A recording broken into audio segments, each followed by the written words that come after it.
86 تومن. بریم نارنجک درست کنیم. ما از این گازهای سوسول بازی ها نداریم. پیکنیک و عشق است. مایتاباتو بیا. 2 تا لیوان آب قیمتی نداره. 100 گرم کره گیاهی 10,000.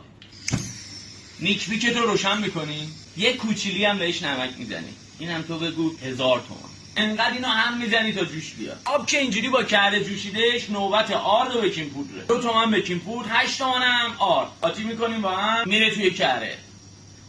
10 دقیقه روی شعله ملایم داغ میزنیمش. شعله گازت کم باشه ها. شبیه سیب زمینی کوبیده که شد دیگه بسته. برش دار از رو اجاق.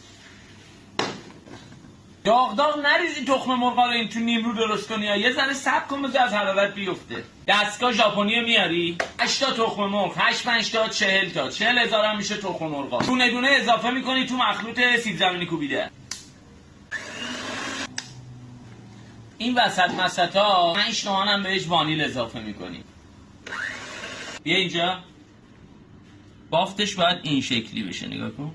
طبق معمول لیوان زنبوری رو میاری فتو میکشی روش. دستم تمیزه. ملاتمون رو میریزیم داخل قیف. شروع میکنیم به شکل دلخواه قیف زدن توی سینیامون.